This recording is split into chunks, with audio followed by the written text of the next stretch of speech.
Hello दोस्तों, welcome back to my channel. दोस्तों, मेरे चैनल पे आप सभी का बहुत बहुत स्वागत है। दोस्तों, एक बार मैं फिर से आप सभी के लिए एक नई नोटिफिकेशन लेकर आ गई हूँ।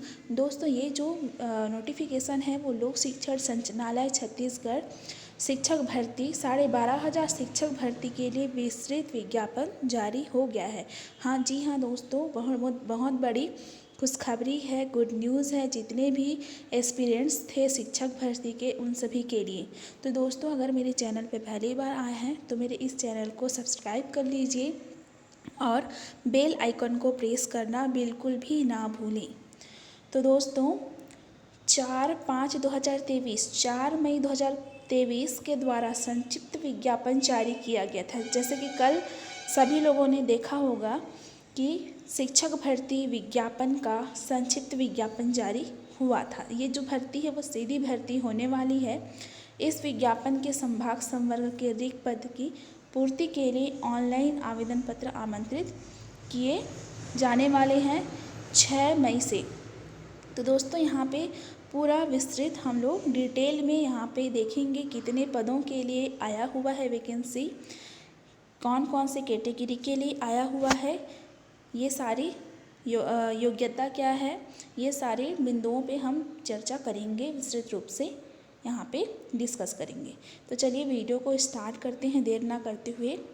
आप लोग देख सकते हैं शिक्षक ई संवर्ग अराजपत्रीय तृतीय श्रेणी के लिए आया हुआ है सरगुजा और बस्तर संभाग के लिए।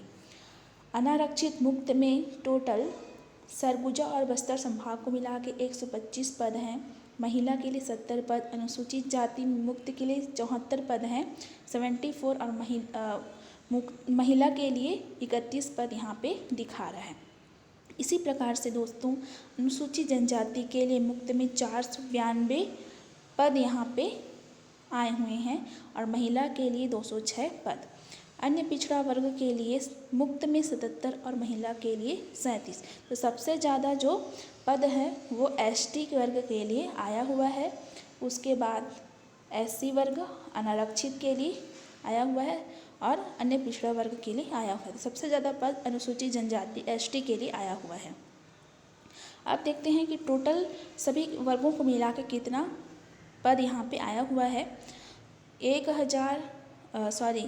1113 पद यहाँ पे आया हुआ है। दिव्यांग हेतु तो आरक्षित पद हैं 42, सरगुजा संभाग के लिए 23, बस्तर के लिए 19।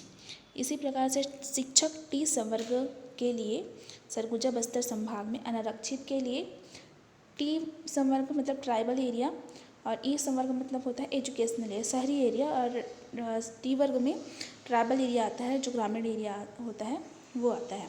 तो सरगुजा के लिए अनारक्षित में और मुक्त में 319 आया है और बस्तर के लिए 214। टोटल मुक्त के लिए अनारक्षित में 553, महिला के लिए 253 आया हुआ है। अनुसूचित जाति में मुक्त में 157, महिला में 67 आया हुआ है पद। अनुसूचित जनजाति के लिए मुक्त में 2170 और महिला के लिए 935। सबसे ज़्यादा एसटी अनुसूचित जनजाति के लिए आया हुआ है। अन्य पिछड़ा वर्ग के लिए मुक्त में 373 और महिला के लिए 151 पद आया हुआ है। तो टोटल अगर हम देखें दोनों संभाग का मिला के तो 4659 पद आया हुआ है और दिव्यांग के लिए आरक्षित पद है 270 पद, दोनों संभागों को मिला के। टिप में यहाँ दिया हुआ है कि उपरोक्त पदों में वर्ष 2019 में की गई सीधी भर्ती के दौरान रिक्त रह गए पद भी यहाँ पे समाहित किए गए हैं। अब देखते हैं कि शिक्षक भर्ती के लिए पात्रता की शर्तें क्या हैं। 1 जनवरी 2023 को न्यूनतम 21 वर्ष पूरी कर ली हो और 35 वर्ष की आयु पूरी ना की हो, तब आप लोग पात्र होंगे। चलिए आगे देखते हैं। यदि अभ्यर्थी अनुसूचित जाति, अनुसूचित जनजाति या पिछड़ा वर्ग का हो तो उच्चतर आयु सीमा अधिकतम 5 वर्ष तक शिथिल होगी, मतलब 35 + 5 आप लोग का 40 वर्ष हो जाएगा। इसके बाद महिला अभ्यर्थी के लिए उच्चतर आयु सीमा अधिकतम 10 वर्ष तक शिथिल नहीं। महिलाओं के लिए और यहाँ पे एक्स्ट्रा आयु में सीमा में छूट दी गई है 10 वर्ष, मतलब आप लोग महिलाएं जो है 45 वर्ष तक या फाइट कर सकती हैं। आगे देखते हैं और क्या क्या इम्पोर्टेंट जानकारियाँ दी हुई हैं। ऐसा अभ्यर्थी जो स्थायी या अस्थायी शासकीय सेवा को 38 वर्ष से अधिक आयु का नहीं होना चाहिए। जो इम्पोर्टेंट यहाँ पे लाइन है वही मैं आप लोगों को बता रही हूँ। ऐसा अभ्यर्थी जो अस्थायी रूप से पद धारण कर रहा हो और किसी अन्य पद के लिए आवेदन कर रहा हो, 38 वर्ष से अधिक आयु का नहीं होना चाहिए, ये यहाँ पे दिया हुआ है। ऐसे अभ्यर्थी जो छंटनी किया गया शासकीय सेवक हो, उसे अपनी आयु में से उसके द्वारा पूर्व में की गई संपूर्ण अस्थायी सेवा की अधिकतम 7 वर्ष तक की काल अवधि, भले ही वह काल अवधि एक से अधिक बार की गई सेवाओं का योग हो, कम करने के लिए अनुपात किया जाएगा। लेकिन इसके परिणाम स्वरूप जो आयु निकले वह उच्चतर आयु सीमा से 3 वर्ष से अधिक ना हो। ये इम्पोर्टेंट यहाँ पे लाइन दी हुई है। चलिए और क्या क्या दिया हुआ है। ऐसा अभ्यर्थी जो भूतपूर्व सैनिक हो, उसे अपनी आयु में से उसके द्वारा पूर्व में की गई संपूर्ण प्रतिरक्षा सेवा की कालावधि कम करने के लिए अनुज्ञात किया जाएगा। लेकिन इसके परिणाम स्वरूप जो आयु निकलेगा वो उच्चतर आयु सीमा से 3 वर्ष अधिक ना हो। ये इम्पोर्टेंट लाइन यहाँ पे दिया हुआ है। चलिए देखते हैं और क्या क्या इम्पोर्टेंट यहाँ पे दिया हुआ है। देखते हैं आगे कौन कौन सी चीज़ें यहाँ पे दी हुई है। यहाँ पे दिया हुआ है न्यूनतम शैक्षणिक अर्हताएँ। तो यहाँ पे दिया हुआ है कि स्नातक में न्यूनतम 45%, जो पुराना था राजपत्र में दिया हुआ था, पुराना जो नियम कानून था 2019 में भर्ती हुआ था वो, उसमें 50% था, लेकिन इसमें संशोधित होकर आया है स्नातक में 45% न्यूनतम होना चाहिए। डीएड हो या बीएड हो या बीएलएड हो, उत्तीर्ण हो, सभी एलिजिबल होंगे। टीईटी उत्तीर्ण मांगा गया है उच्च प्राथमिक स्तर के। तो ये जो है उच्च प्राथमिक स्तर के लिए मतलब जो है पेपर 2 यहाँ पे बोल रहा है। तो ये है शिक्षक के लिए योग्यताएं। अब देखते हैं आगे और क्या क्या इम्पोर्टेंट चीज़ें दी हुई है। जो इम्पोर्टेंट चीज़ें हैं वही मैं आप लोगों को बता रही हूँ। अब यहाँ पे दिया हुआ है कि अभ्यर्थी की पात्रता के बारे में नियुक्तिकर्ता प्राधिकारी का विनिश्चित अंतिम होगा। मतलब चयन के लिए अभ्यर्थी की पात्रता या अन्यथा के संबंध में नियुक्तिकर्ता प्राधिकारी का विनिश्चय अंतिम होगा। और ऐसे किसी भी अभ्यर्थी को जिसे परीक्षा हेतु प्रवेश प्रमाण पत्र जारी नहीं किया गया हो, परीक्षा में शामिल होने के लिए अनुज्ञात नहीं किया जाए। मतलब जिसको प्रवेश जो एडमिट कार्ड होता है वो जारी नहीं होगा, जिस अभ्यर्थी के लिए उसको परीक्षा में बैठने नहीं दिया जाएगा, ये बोला जा रहा है। चयन प्रक्रिया के किसी समय पर या नियुक्तिकर्ता प्राधिकारी को चयन सूची भेजने के बाद भी यदि नियुक्तिकर्ता प्राधिकारी के संज्ञान में यह तथ्य आता है कि अभ्यर्थी ने असत्य जानकारी दी है या उसके द्वारा किसी प्रस्तुत दस्तावेज में कोई विसंगति पाई गई है, तो उसकी जो चयन है या नियुक्ति है वो समाप्त कर दी जाएगी। ये इम्पोर्टेंट लाइन यहाँ पे दिया हुआ है। पदों में आरक्षण यहाँ पे दिया हुआ है।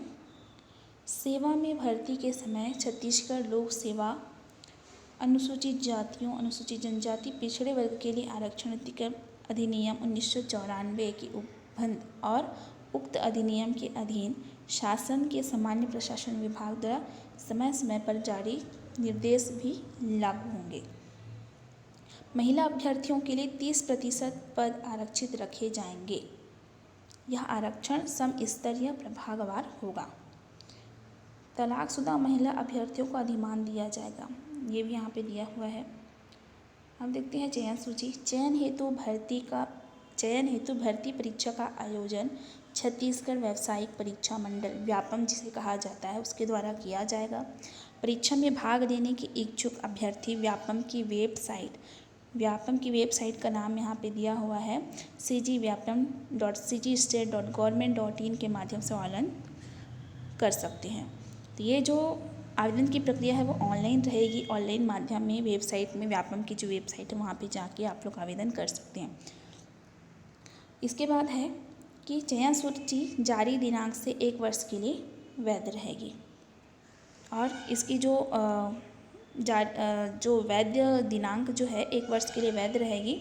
और ये जो पीरियड है, टाइम पीरियड है, वो क्या है, परिवर्तनशील रहेगी। अगर 1 वर्ष में पूरी नहीं होगी भर्ती की प्रक्रिया, तो वो आगे एक्सटेंड हो सकती है। प्रतीक्षा सूची की वैधता 1 वर्ष के लिए वैध रहेगी, ये भी है। चयन के समय किसी पद पर समान अंक के अभ्यर्थी होने की स्थिति में जिसकी जन्मतिथि मतलब जो ज़्यादा एज का होगा उसको चयन किया जाएगा। ये भी इम्पोर्टेंट लाइन है। अब इसके देखते हैं मोस्ट इम्पॉर्टेंट लाइन यहाँ पे दिया हुआ है कि अन्य सभी पूर्ण वर्णित अर्हताएं पूर्ण करने वाले स्कूल शिक्षा विभाग अंतर्गत कार्यरत अतिथि शिक्षकों को चयन प्रक्रिया में भाग लेने का अवसर प्रदान किया जाएगा।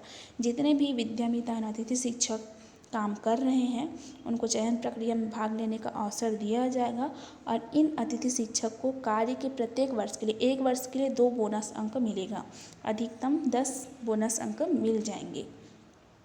तो बहुत बड़ा ये पॉइंट यहाँ पे दिया हुआ है। जो गेस्ट टीचर है विद्यामितान हैं उनके लिए बहुत बड़ी खुशखबरी है कि उनको 2 अंक बोनस दिया जाएगा। ये अंक व्यापम द्वारा ली गई परीक्षा में प्राप्त कुल अंकों में जोड़े जाएंगे। ये भी बहुत बड़ा अपडेट यहाँ पे जारी निकल कर आ रहा है। तो अधिकतम 10 अंक अतिथि शिक्षकों को या पूर्व विद्यामितानों को यहाँ पे दिया जाएगा जो काम कर रहे हैं। तदनुसार अपडेट मेरिट लिस्ट तैयार की जाएगी, लेकिन संचालक लोक शिक्षण संचालनालय से कार्य अनुभव संबंधी प्रमाण पत्र प्राप्त करने पश्चात ही बोनस अंक देय होगा। तो जो लोक शिक्षण संचालनालय है उनके द्वारा जो अनुभव प्रमाण पत्र जारी किया जाएगा उसके पश्चात ही बोनस अंक दिया जाएगा। ये यहाँ पे क्लियर किया गया है। अब देखते हैं कि परिवीक्षा अवधि किस प्रकार से होगी। चयनित अभ्यर्थियों को वित्त निर्देश 21/2020 के अनुसार 3 वर्ष की परीक्षा अवधि पर नियुक्त किया जाएगा। प्रथम वर्ष में पद के वेतनमान का न्यूनतम 70% दिया जाएगा, द्वितीय वर्ष में 80% दिया जाएगा और तृतीय वर्ष में 90% दिया जाएगा। परंतु परीक्षा अवधि में स्टाइपेंड के साथ अन्य भत्ते शासकीय सेवक की तरह ही प्राप्त होते रहेंगे। ये भी यहाँ पे दिया गया है। यदि जो चयनित अभ्यर्थी उनका कार्य असंतोषप्रद रहेगा तो नियोक्ता द्वारा परीक्षा अवधि अधिकतम 1 वर्ष की अवधि के लिए बढ़ाई जा सकेगी। तो जब तक संतुष्ट नहीं होंगे नियोक्ता तब तक आप लोग की अवधि बढ़ी जाएगी। चलिए और देखते हैं और क्या क्या दिया हुआ है। परिवीक्षाधीन अवधि में स्थानांतरण या प्रतिनियुक्ति से अन्यत्र प्रतिस्थापना नहीं की जा सकेगी। जब आप लोग का परिवीक्षा अवधि चलते रहेगा उस टाइम पे आप लोग का ट्रांसफ़र नहीं हो सकता या किसी अन्य संस्था में आप प्रतिनियुक्ति के माध्यम से प्रतिस्थापना नहीं कर सकते। अन्य निर्देश यहाँ पे दिया हुआ है। विज्ञापित पदों में वर्ष 2019 में की गई सीधी भर्ती के दौरान रिक्त पद यहाँ पे समाहित किए गए हैं। ये भी इम्पोर्टेंट लाइन है। पदों की संख्या परिवर्तनीय है, कम ज़्यादा हो सकता है। शिक्षक पद के अभ्यर्थियों की पदस्थापना केवल बस्तर और सरगुजा संभाग में ही की जाएगी, अदर संभाग में नहीं होगी। ये भी बहुत इम्पोर्टेंट लाइन है। अभ्यर्थी को छत्तीसगढ़ का निवासी होना चाहिए। बाहर के जो अभ्यर्थी हैं वो इसके लिए आवेदन नहीं कर सकते। दोस्तों वीडियो जो है लंबी होने वाली है तो आप लोग लास्ट तक बने रहिए, अंतिम तक बने रहिए, क्योंकि बहुत इम्पोर्टेंट लाइन यहाँ पे दी हुई है जो मैं आप लोगों को बता रही हूँ। तो लास्ट तक बने रहिए। चलिए यहाँ पे दिया हुआ है कि ऑनलाइन आवेदन करने के पूर्व अभ्यर्थी नियम निर्देश का अवलोकन कर स्वयं सुनिश्चित कर ले कि उन्हें परीक्षा में सम्मिलित होने की पात्रता है कि नहीं है। यदि कोई अभ्यर्थी परीक्षा फल घोषित होने के बाद भी अनर्ह पाया जाता है या उसके द्वारा कोई भी गलत जानकारी पाई जाती है तो नियुक्ति या चयन जो है वो अमान्य कर दी जाएगी, निरस्त कर दी जाएगी। नियुक्त उम्मीदवार को उनके पद नाम के सम्मुख अंकित वेतन मैट्रिक्स के साथ साथ राज्य शासन के द्वारा समय समय पर प्रसारित आदेशों के अनुसार महंगाई भत्ता और अन्य भत्ता भी दिया जाएगा। ये इंपॉर्टेंट लाइन यहाँ पे दिया हुआ है। अभ्यर्थी को आवश्यक न्यूनतम शैक्षणिक अर्हता जो मैंने आप लोगों को बताया है और अन्य प्रमाण पत्र व्यापम द्वारा परीक्षा फल जारी होने की तिथि या उसके पूर्व प्राप्त करना अनिवार्य होगा। जब आप लोगों का परीक्षा फल जारी होगा, रिजल्ट जारी होगा व्यापम का, जो शिक्षक भर्ती परीक्षा होगी उसका रिजल्ट आएगा, तो रिजल्ट आने के पहले तक आप लोगों के जितने भी प्रमाण पत्र हैं, चाहे आप जो कर रहे हो, एमएससी कर रहे हो, बीए कर रहे हो, एमए कर रहे हो या टीईटी के लिए आप लोग अप्लाई किए हो, तो शिक्षक भर्ती का रिजल्ट आने के पहले पहले तक वो जो सारे प्रमाण पत्र हैं वो रेडी रहने चाहिए, तभी आप लोग की जो प्रमाण पत्र हैं वो मान्य होंगे। अगर शिक्षक भर्ती के रिजल्ट आने के बाद आप लोग टीईटी क्लियर कर रहे हो या कोई और आप लोग एमए है, बीए है या कोई और 12th है या आप लोग क्लियर कर रहे हो, तो आप लोग का प्रमाण पत्र मान्य नहीं होगा। अगर आप चयन हो भी जाता है, आप लोग का नंबर अच्छा भी आ जाता है और प्रमाण पत्र अगर आप लोग का शिक्षक भर्ती के रिजल्ट के बाद आता है, तो आप लोग उसके लिए मान्य नहीं होगा, अमान्य कर दिया जाएगा आप लोग का जो प्रमाण पत्र है। तो वही लाइन यहाँ पे दिया है कि व्यापम द्वारा परीक्षा फल जारी होने की तिथि के पश्चात प्राप्त अर्हता प्रमाण पत्र मान्य नहीं होगा। ये इम्पोर्टेंट लाइन है। बहुत सारे लोग अच्छे मार्क्स ले आते हैं लेकिन यही गलती करते हैं कि उनका जो प्रमाण पत्र है वो लेट से आ जाता है। शिक्षक भर्ती का जो रिजल्ट होता है उसके बाद आता है, तो वो लोग उनका जो प्रमाण पत्र है वो अमान्य कर दिया जाता है। तो ये रही इम्पोर्टेंट चीज़ें। परीक्षा की जो तिथि है व्यापम द्वारा अलग से जारी की जाएगी, अभी जारी नहीं है। ये जो है इसमें नियम कानून दिया हुआ है। तो ये सारी इम्पोर्टेंट लाइंस थी जो मैंने आप लोगों को बता दिया। आई होप आप लोगों को अच्छा लगा हो तो मेरे चैनल को सब्सक्राइब कर दीजिए, बेल आइकन को प्रेस करना ना भूलें और मेरे वीडियो को ज़्यादा से ज़्यादा शेयर करें। चलिए दोस्तों, मिलते हैं नेक्स्ट वीडियो में। अभी के लिए जय हिंद, जय भारत, जय छत्तीसगढ़।